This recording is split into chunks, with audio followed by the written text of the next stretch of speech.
저도 레퍼토리가 한계가 있는 관계로 예전에 했던 얘기를 또 하겠습니다. 아마 기억나시는 분도 계실 거예요. 청소부가 열심히 땀을 흘려가며, 청소부란 말씀은 안 되죠. 환경미화원이 열심히 청소를 하고 있습니다. 그 모습을 지켜보던 그 맞은편에 모자가 있었습니다. 어머니와 아들이죠. 어머니가 그 청소부를 보고 아들을 향해 이렇게 말합니다. 아들아, 너는 나중에 적골 나지 않으려면 열심히 공부해서 성공해야 돼.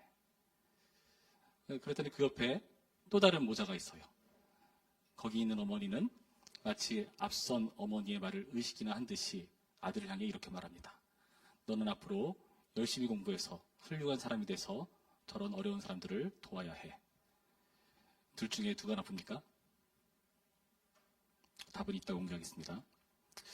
오늘 거의 2년 만이죠. 2년이 아닌가? 청년부 예배 베이스 기타 소리가 들렸습니다. 어떤 느낌이냐면은 전의 찬양이 뭐 왜소하다 그런 말이 아니에요. 다만 동훈 형제 몸처럼 좀 커진 것 같은 느낌이에요, 소리가. 그렇죠? 근육질의 어떤 그런 몸집의 찬양이 된 느낌이 들어서 든든하고 기분이 좋았습니다. 저 든든한 소리가 금요일에도 들리고 주일 저녁에도 들렸으면 얼마나 좋을까 하는 기대감을 가지고 금식을 해서 기도해야 되나 어떻게 되나 생각을 해봤어요. 여러분, 등치 큰 사람이 듬직하잖아요. 그렇죠? 여러분, 큰 사람 좋죠? 자매님들. 조만간 우리 청년부에 동훈 형보다 더 큰 사람이 옵니다. 홍성재라고. 네. 지금 임원진 구성을 보시면은 강찬아 형제, 노하민 자매 이렇게 있고 양 옆으로 홍씨 일가와 황씨 일가가 있어요. 그렇죠? 무슨 예전 무슨 네, 조선시대 같기도 하고. 네. 만약에 홍성재 형제가 마음을 정해서 사람을 모아서 저 눈에 거슬리는 두 사람을 제거하자. 탄핵시키고 회장의 자리를 차지하는 일이 일어나지 않을까. 근데 홍성재 형제라면 살짝 그럴 수도 있기도 생각이 들었습니다. 여러분이 이런 어처구니없는 상황 우리는 상상을 하지만은 만약에 실제로 그런 일이 일어나면 얼마나 분위기가 싸하겠습니까? 그렇죠? 예. 오늘 본문 보시면 바로 그런 상황이에요. 오늘 본문 보시면은 모세와 아론에게 도전하는 한 무리의 일당들을 봅니다. 바로 고라라는 사람으로 주축이 된 일당들이 모세를 향해서 도전하고 있습니다. 그 사람들은 누구냐?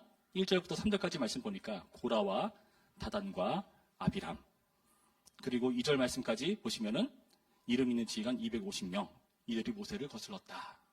모세와 아론을 거슬렀다라고 표현하고 있어요.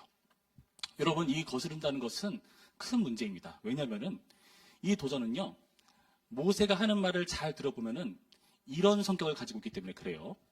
10절 말씀 보면은 이렇게 나옵니다.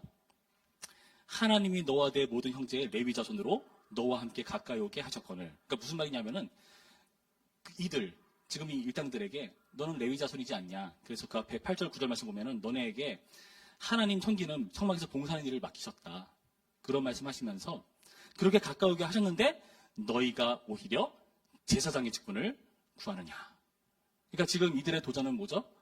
제사장의 직분을 탐하는 그런 일이라고 밝혀주고 있는 겁니다. 성막 봉사를 해야 되는 사람인데 그게 아니라 이제 제사장 직분까지 노리고 있다는 거죠. 또 이 도전은요, 종교적인 도전일 뿐만 아니라 정치적인 도전이기도 했습니다. 12절부터 말씀 볼까요?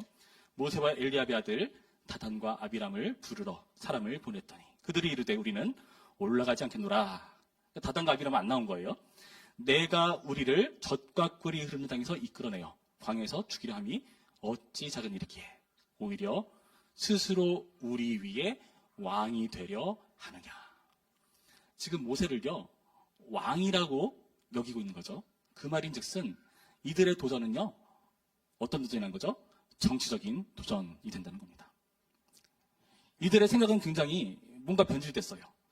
내가 우리를 젖과 꿀이 흐르는 땅에서 이끌어내어서 광야에서 죽이려 함이 어찌 작은 일이기에. 뭔 말이죠? 젖과 꿀이 흐르는 땅은 보통 성경에서 가나안 땅을 의미하죠. 하나님께서 이들을 애굽에서 출애굽시키셔서 광야를 거쳐 가나안 땅으로 들어갑니다. 저 땅은 젖과 꿀이 흐르는 하나님께서 약속하신 땅이다. 이런 소망과 기대를 품고 가고 있는 과정인데, 이들은 오히려 가나안이 아니라 우리를 젖과 꿀이 흐르는 땅에서 어떻게 했다고요? 이끌어냈다. 광야에서 죽이려 한다. 애굽이 바로 그 젖과 꿀이 흐르는 땅과 같다라고 말하고 있다는 겁니다. 여러분 어떻습니까? 이들의 도전 어찌 보면 그럴싸도 합니다. 그럴만도 해요. 왜냐하면 이들은 어떤 사람이죠? 나름 레위 지파예요. 레위 지파는 성막에서 봉사하는 일을 한다고 했잖아요. 그러니까 나름대로 종교적인 역할, 그 당시 종교와 그런 정치는 하나로 되어 있었으니까 왕적인 역할들, 이런 것들에 가까운 사람이었습니다. 레위 지파는 그런 봉사 일을 하면서 충분히 그럴 만한 생각을 할 수 있습니다. 그리고 이들은 또 어떤 사람이죠? 르우벤 지파라고 얘기를 해요. 아까 얘기했던 다단과 아비람, 이 사람은 르우벤 자손 엘리압의 아들이다. 르우벤 자손은 어떤 사람들입니까? 민수기 1장을 보시면은 하나님께서 이 이스라엘 백성들을 계수하게 합니다. 숫자를 세게 하세요. 군대에 나갈 만한 사람들을. 그때 제일 먼저 숫자를 세는 지파예요. 숫자를 세는 가족들입니다. 그러니까 나름대로 먼저 이름이 거론되는 중요한 사람들이란 거죠. 뿐만 아니라 아까 2절에서 살펴봤듯이 이들과 함께하고 있는 250명은 어떤 사람이라고요? 이름 있는 지휘관. 나름대로 유명세도 가지고 있습니다. 여러분, 이렇게 여러 가지 조건들을 봤을 때 우리가 하는 게 더 낫지 않을까 하는 생각이 들 법도 합니다. 그러면서 이들이 갖다 대는 명분은 뭐죠? 3절 말씀 볼까요? 우리 3절 한 목소리로 읽습니다. 3절 시작. 그들이 모여서 모세와 아론을 거슬러 그들에게 이르되 너희가 분수에 지나도다. 회중이 다 각각 거룩하고 여호와께서도 그들 중에 계시거늘 너희가 어찌하여 여호와의 총회 위에 스스로 높이느냐. 모세와 아론한테 너희가 분수에 지나다. 그러면서 회중들 각각이 다 거룩하다 말하고 있어요. 여호와께서도 그들 중에 계시다 말하고 있습니다. 어떻게 생각하세요? 맞는 말 같잖아요. 그렇죠? 회중이 다 거룩해. 맞아. 제가 지난번에 여러분들 다 성인이라고 말씀드렸죠. 성인. 어거스틴만 성인이 아니에요. 아키라스만 성인이 아니라 여러분도 성 강찬화, 그렇죠? 성 황준범 뭐 이런 거 머리도 성인 같잖아요. 그렇죠? 여러분 그렇게 우리가 다 성자가 붙어요 원래. 그럴싸하잖아요. 그렇죠? 성 누구. 실제로 하나님께서 그럴싸한 말씀도 하셨습니다. 출애굽기 19장 6절 말씀 보시면 이런 말씀이 있어요. 제가 찾아서 읽어드릴게요.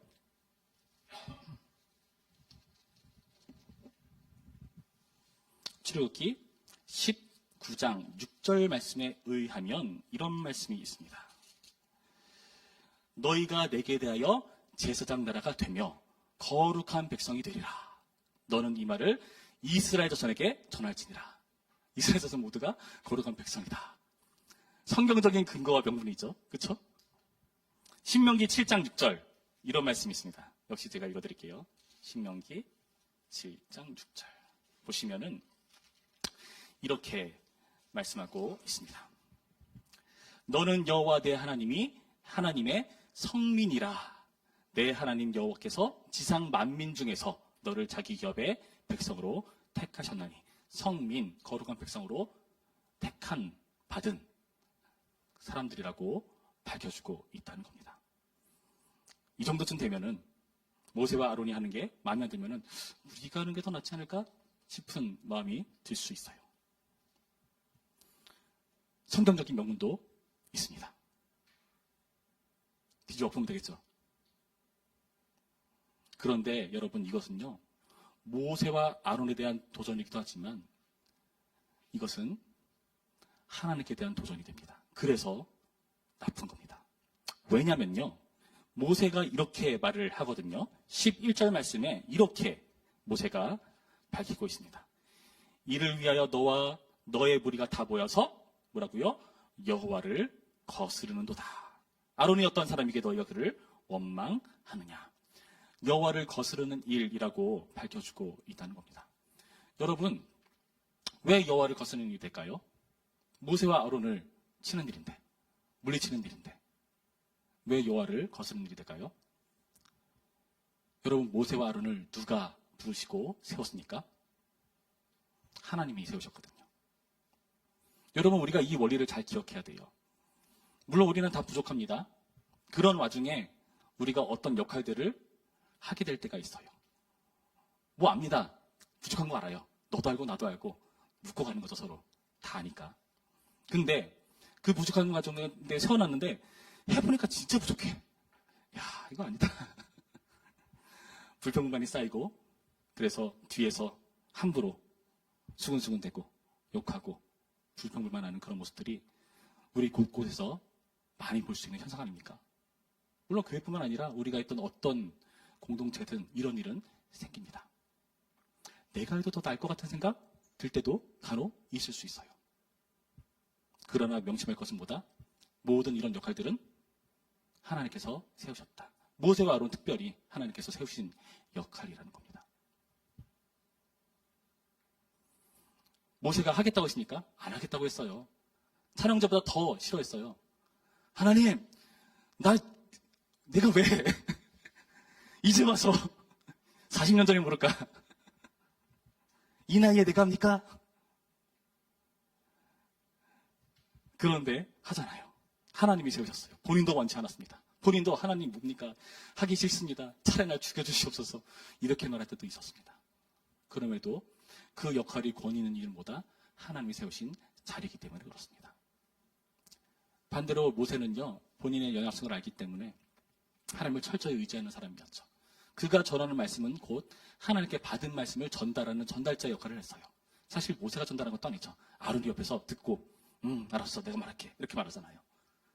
우리가 막 모세만 하면 머리 기고 막 그런 거 생각하는데 제가 생각하는 모세 이미지는 달라요. 수건으로 얼굴을 가리고 있어요. 얼굴이 안 보여. 무슨 범죄자 끌고 가듯이 얼굴 딱 가린 상태로 옆에서 아론이 수건수건 옆에서 막 들어. 그리고 막 말하는 거죠. 제가 생각하는 모세 이미지입니다. 부끄럼 타는 것처럼 보이고 약해 보이고 볼품없어 보이는 그런 모세지만 하나님이 세우셨다는 거고, 그런 사람들을 통해서, 그런 사람을 통해서 하나님께서 회중 가운데 말씀하기로 작정했다는 것입니다. 여러분, 제가 이 자리에 있는 게 뭐 뛰어나서 여러분에게 설교하는 거겠습니까? 아니에요. 저는 다만 하나님의 뜻을 쫓아 어쩌다 보니 여기까지 왔습니다. 저는 제가 청년부를 맡게 될 줄도 몰랐어요. 근데 청년부를 맡게 됐습니다. 그래서 여러분과 관계하게 되었어요. 참 감사하게도 여러분과 함께 교제하고 말씀 나누면서 추억들이 쌓이고, 그리고 말씀에 애정이 더 많이 붙게 되죠. 여러분, 저를 세우신 분은 하나님이시고요. 그리고 그것을 부천평교회 당회에서 결의를 해서 저를 초빙한 것이고, 저는 청년부를 맡아서 이렇게 설교하고 있는 겁니다. 저의 스스로의 권위와 자격에서 나온 게 아니라는 것을 여러분 아셔야 돼요. 우리가 뭔가를 맡은 것, 교사직분 권하면은 얘기하잖아요. 저는 아직 누구 가르칠 만한 인물이 못 돼요. 제가 얘기했죠. 안다고. 너도 알고 나도 안다고. 묻고 가자고 서로. 그렇죠? 누군가 그런 권유를 했다는 것은 그 사람이 할 만한 어떤 부분들을 보았기 때문에 말하는 거죠. 안 그러면 말도 안 꺼내요. 여러분, 이거 기억해야 됩니다. 모세는요, 여호와께서 택한 사람이고, 그래서 여호와의 말씀을 증거하는 사람입니다. 그래서 이들을 거스른다는 것은 결국 여호와의 선택에 대한 불평불만이라는 것을 명심하시기 바라요. 뿐만 아니라 이들은 지금 또 어떻게 하고 있는가? 가나안 땅을 젖과 꿀이 흐르는 땅이 아니라 애굽을 젖과 꿀이 흐르는 땅이라고 여기고 있지 않습니까? 무슨 뜻이죠? 하나님의 뜻과 하나님의 의지와 그 하나님 나라의 계획을 완전히 부정하고 있다는 겁니다. 하나님께서 저 가나안 땅이 젖과 꿀이 흐르는 땅이야 말했는데 광야 생활하기가 힘들거든요. 야, 저기가 젖과 꿀이 흐르는 땅이야. 저기서 먹을 거 많어. 맛있는 것도 많고. 여기는 뭐야? 맨날 만남의 추락이. 지겨워 죽겠어. 하나님께 대한 반역이었다는 겁니다. 여호와께 대한 도전과 거스른 일이었다는 것을 여러분 여기서 확인하셔야 돼요. 여러분 가운데 혹시나 내 마음 가운데 그런 생각이 있다. 내게 주어진 그 자리에 대해서, 그리고 누군가가 맡은 역할에 대해서 우리는 서로 이렇게 우리의 기질상 서로 얘기하길 좋아하고 평가 내리길 좋아하는 기질들이 있어요. 다들 축구만 보면 다들 자기가 호나우두야. 그렇죠? 네. 가서 뛰어보라고. 그렇게 보이나? 우리는 카메라에서 전체를 보니까 폐쇄할 때가 보이지. 거기서 떼어보라고요. 보이나? 가까이 가시도 못하고 열심히 춤춰가지고. 우리는 그걸 할 만한 사람이 못 된다는 것을 아셔야 됩니다. 그런데 이 고라 일당과 달리 모세는 어떻게 반응합니까? 4절 말씀 볼까요? 4절 말씀 보면 이렇게 되어 있습니다. 모세가 듣고 엎드렸다고 되어 있어요. 원문에서는 얼굴을 엎드렸다 이런 표현입니다. 이 엎드렸다는 표현은 뭐 몇 가지로 해석할 수 있어요. 원문은 떨어졌다, 넘어졌다 이런 의미가 있어요. 그러니까 그 말을 듣고 상심해서 추락하고 저 땅끝까지 밑바닥까지 내려앉은 것 같은 자신감, 자존감 상실이랄까요? 그런 의미를 가질 수도 있습니다. 여러분 어떤 일을 맡을 때 그 일이 항상 하기 좋습니까? 그렇지 않아요. 하다가 지칠 때 있어요. 이 일을 왜 했나 싶을 때 있어요. 내가 다시는 하나 봐라 그런 생각 들 때 있어요. 때로는 오해받고 나 정말 죽으라 열심히 했는데 아무도 알아주지 않아. 알아듣기는커녕 알아주기는커녕 오히려 욕하고 핍박하고 박해해요. 네가 해서 이 모양이다. 정말 화가 나죠. 마음이 저 밑까지 내려앉습니다. 그런데 그렇게 마음이 내려앉았다는 표현도 있지만은 이렇게 엎드렸다는 표현은 얼굴을 엎드렸다예요. 하나님께 엎드렸다는 의미도 될 수 있습니다. 화가 날 때 하나님께 엎드리는 모습. 15절 말씀이 이렇게 되어 있습니다. 모세가 심히 노하여 여호와께 여짜오되 주는 그들의 헌물을 돌아보지 마옵소서 하는 거예요. 그러니까 나는 그들의 낙이 한 마디도 빼앗지 아니하였고 그들 중에 한 사람도 해하지 아니하였나이다 하고 심히 노했다 되어 있죠. 화가 난 거죠. 그런데 어떡합니까 결국에? 이에 모세가 고라에게 이르되 너와 너의 온 무리는 아론과 함께 될 여호와 앞으로 나오되 너희는 제각기 향로를 들고 그 위에 향로를 얹고 각 사람이 그 향로를 여호와 앞으로 가져오라. 향로는 모두 250개라. 거기 있는 사람 다죠. 너와 아론도 각각 향로를 가지고 오지라. 향로 가지고 주님께 나아가자라고 제안합니다. 동일한 구절이 5절과 7절에 나와요. 고라와 그의 모든 무리에게 말하여 이르되 아침에 여호와께서 자기에게 속한 자가 누구인지 거룩한 자가 누구인지 보이시고 그 사람을 자기에게 가까이 나오게 하시되 곧 그가 택하신 자를 자기에게 가까이 나오게 하시리니 이렇게 하라. 너 고라와 내 모든 무리는 향로를 가져다가 내일 여호와 앞에서 그 향로에 불을 담고 그 위에 향을 두라. 향로를 가지고 우리 주님 앞에 서자라고 말하는 겁니다. 땅에 떨어지는 밑바닥까지 떨어지는 자존감, 머리끝까지 치솟는 화, 그 모든 감정적인 불편함에도 불구하고 지금 이 모든 과정을 하나님께 맡기고 있다는 거죠. 하나님께서 택하실 일이다. 하나님께 가져가고 있다는 겁니다. 자기의 의지로 내가 일 내려놓겠다. 마침 잘 됐다. 너네 그렇게 하고 너네가 해. 홧김에 그렇게 하지도 않고 하나님께 맡깁니다. 하나님 판단해 주시고 주님께 가까이 나갈 자가 누구인지를 주님께서 판단하소서라는 태도라는 거예요. 이들은 어떠했을까요? 뭐 자기들 딴에는 레위 지파겠다. 이름 있는 사람들이겠다. 제일 처음 이름이 거론되는 개수를 해야 되지만 그 영향력 있는 지파겠다. 자신감이 있겠죠. 향로에 불 담고 자신감 있게 주님 앞에 나가지 않았겠습니까? 여러분 기억나십니까? 예전에 향에 불 담고 하나님 앞에 함부로 나갔다가 죽은 사람들이 있어요. 아론의 두 아들 나답과 아비후죠. 두려운 줄을 몰라요. 하나님 무서운 줄을 모르고 합니다. 그러니까 이들은 하나님 안중에 없고 모세와 아론을 업신여기고 자기들밖에 보이지 않는 겁니다. 여러분 교회를 하실 때 이 원리를 기억하시기 바라요. 하나님의 그 은혜 안에서 주님께서 이 교회의 질서를 두시고 그 질서를 유지하기 위해서 여러 가지 역할들을 맡기셨다. 그래서 그 역할들에 대해서 하나님께서 맡기신 중요한 자리라는 것을 명심하셔야 됩니다. 명심하세요. 청년부안에서도 여러분이 맡겨진 일을 좀 소중히 여겼으면 좋겠어요. 예를 들어서 내가 안내다. 예배 순서를 맡았다. 차한테 반주를 한다. 그러면은 그날은 조금 더 신경 쓰셔야 됩니다. 내가 하나님께서 맡기신 소중한 일을 한다라는 생각으로 하는 거예요. 순번대사 한 거죠. 물론 맡기는 해요. 순번대사 한 거예요. 그런데 그 순번에 들 수 있도록 역사하시고 하필이면 그 순서가 그날에 걸리게 하신 하나님의 그 섭리는 이해하지 못하는 겁니다. 하나님께서 그때에 그 자리에 우리를 두신 이유와 목적이 있다는 것을 여러분 신앙으로 바라보시고 감당하셔야 돼요. 그 자리는요 누구도 대신해 줄 수 없는 여러분이 감당해야 되는 자리입니다. 회피할 수 없어요. 주님께서 그렇게 우리에게 일을 맡기신 겁니다. 그리고 그것을 확인하는 의도에서 모세는 지금 하나님께 엎드리고 있다는 겁니다. 아까 말씀드렸던 두 모자. 처음 어머니는 저렇게 되지 않으려면 열심히 공부해서 성공해라. 너는 나중에 성공해서 저런 사람 도와라. 첫 사람을 A, 두 번째 사람을 B라고 해보죠. 누가 나쁘죠?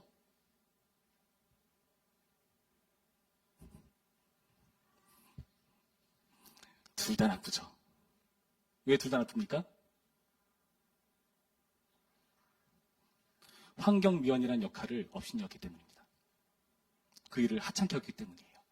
정말 소중하고 이 사회를 위해서 필요한 중요한 역할을 그들은 하찮게 본 겁니다.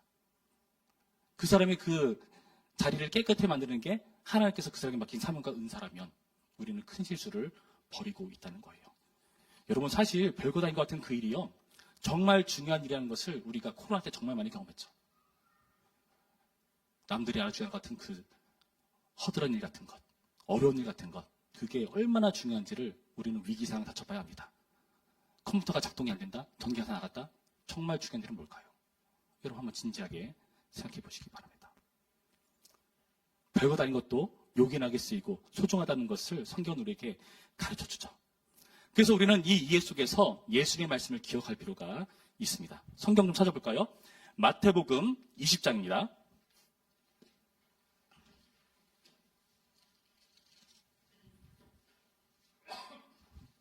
마태복음 20장 25절부터의 말씀. 마태복음 20장 25절에서 28절까지의 말씀을 교독합니다. 25절 먼저 제가 읽습니다. 예수께서 제자들을 불러다가 이르시되 이방인의 집권자들이 그들을 임의로 주관하고 그 고관들이 그들에게 권세를 부리는 줄을 너희가 알거니와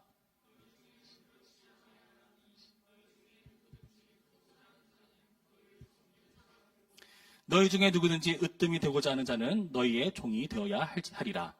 인자가 온 것은 섬김을 받으려 함이 아니라 도리어 섬기려 하고 자기 목숨을 많은 사람의 대속물로 주려 함이니라. 아멘. 여러분, 어떤 일을 맡을 때 그 일은요, 섬기는 역할로 부름받았다는 것을 기억하시기 바랍니다. 내가 그 자리에 있어서 누군가 유익을 봐요. 누군가 덕을 봅니다. 누군가가 우리가 맡은 그 역할 때문에 큰 은혜를 입습니다. 우리는 섬기는 자리에 부름받았다는 사실을 여러분 기억하셔야 됩니다. 여러분, 이 사실을 놓치면요, 우리는 어떤 자리를 위계라고 생각합니다. 교회 안에서도 어떤 위계를 생각해요. 아, 교회에서 제일 높은 거는 담임 목사님, 장로님이지 뭐. 맞나요? 어떻게 말해야지 나도? 제가 예를 잘못 든 것 같은 느낌이 살짝 들긴 한데 예, 여러분, 모두가 다 동등한 역할이에요. 역할, 주어진 임무가 다를 뿐이지 다 중요한 동등한 성인입니다. 성도입니다. 하나님께서 부른 역할이 다를 뿐입니다. 그 질서를 위해서 그 질서 안에서 일할 뿐이에요. 누가 더 높고 누가 더 낮다, 그런 차등이 있는 관계가 아니라는 것을 명심히 하길 바라요. 그리고 오히려 이게 높다고 생각되는 일이라면은 여러분 좋습니다. 그 높은 일일수록 여러분 더 낮아지셔야 됩니다.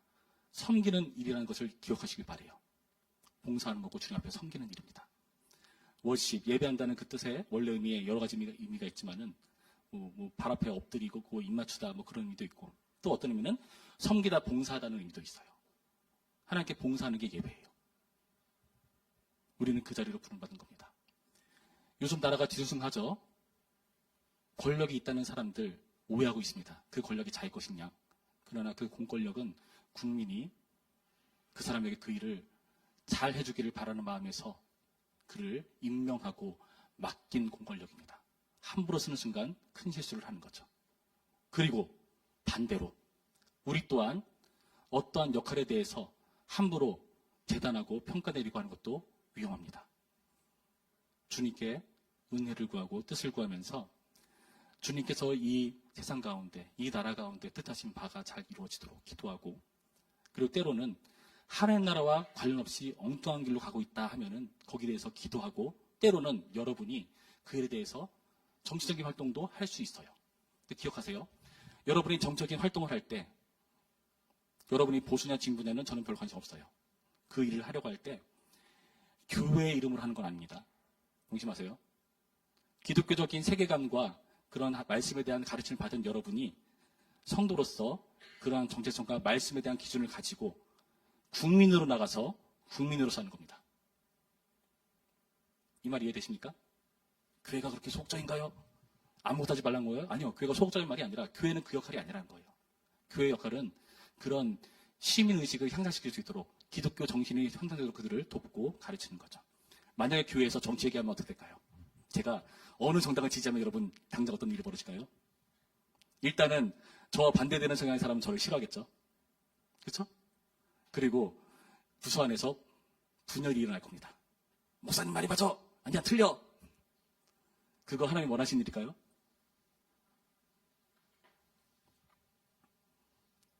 다만 저는 하고 싶은 말이 뭐냐. 하나님의 말씀에 비추어서 말씀대로 가기 위해서 우리가 기독교적인 세계관과 가치관을 형성해 나갔고 그 가치 안에서 여러분이 가진 양심과 성령의 지혜를 구하면서 뜻을 구하면서 여러분이 투표를 하건 운동을 하건 어떤 일을 하건 간에 참여하면 됩니다. 그 일을 통해서 하나님이 일하시는 거예요. 누구든지 크고자 하는 자는 섬기는 자라는 것을 여러분 명심하시기 바랍니다. 예수님께서 그 일의 모범을 보이셨습니다. 섬기기 위해 오셨어요. 우리는 우리가 있는 자리가 힘을 발휘하기 위한 자리가 아니라 섬기는 자리인 것을 기억하고요. 그래서 서로 간의 역할이 세상적인 기준에서는 크고 작은 게 보일 수 있으나 그거 다 무시하세요. 동일한 역할인 것을 기억하시기 바랍니다. 제가 어제 목자 사전 공과 모임 중에 슬램덩크의 명언을 소개해줬습니다. 북산고와 산왕 부속고가 붙었습니다. 하필이면 초반에. 산왕 부속고는 그 전 챔피언이죠. 북산은 잔뜩 긴장해 있는데 열심히 각성해가지고 열심히 경기를 치르죠. 처음에 기선제압을 합니다. 채치수가 멋있는 고릴라 덩크 꽝! 기억하시는 분 있구나. 그러자 상대편에서 어떻게 응수하죠? 그럴싸한 슬램덩크로? 아니요. 골밑슛 이명원이라는 주장이 넣죠. 그리고 이렇게 말합니다. 같은 2점이다. 명언이에요. 적으세요. 주님 앞에서 우리는 다 같은 2점이에요. 기억하시기 바랍니다. 달란트의 개수, 세상의 가치일 뿐이죠. 하나님을 똑같이 칭찬하십니다. 그 원리 기억하시고 서로를 존중하는 역할을 감당하시길 바랍니다. 예화 하나 여러분께 소개해드리고 마칩니다. 제가 중고등부를 마치고 청년부에 올라갔어요. 그 당시 중고등부를 담당하던 장로님이 한 분 계셨습니다. 나름대로 어떤 대학교에서 그래도 교수도 하시고 많이 배우시고 되게 겸손하시고 덕이 있으신 그런 멋있는 장로님이었습니다. 슬램덩크의 안 선생님을 좀 닮았어요. 그분이 제가 청년부에 올라가서 저를 만났을 때 갑자기 말투가 바뀌었어요. 존댓말을 쓰시더라고요. 엄청 어색하셨습니다. 어색해. 왜 갑자기 존댓말을 쓰지? 거리 두는 건가? 근데 그게 아니더라고요. 저에게 존댓말 쓰는 거는 제가 이제 성인이 되었기 때문에 성인으로서 존중해주는 태도로 그렇게 대우하시는 겁니다. 물론 여러분이 애들한테 존댓말 쓰라 그런 말이 아니라 그 정신을 여러분 좀 기억하시라고요. 여러분 교회 안에서 경중 없습니다. 크고 작은 거 없습니다. 위계 없어요. 명심하시기 바라요. 위계가 있는 순간 우리는 서로 담을 살 겁니다. 위계가 있는 순간 우리는 친구가 될 수 없어요. 다 버리시고 서로에게 가까이 다하고 서로 역할을 감당하시는, 그래서 아름다운 주님의 나라를 질서 있게 이뤄나가는 우리 모두가 되기를 주님의 이름으로 축원합니다.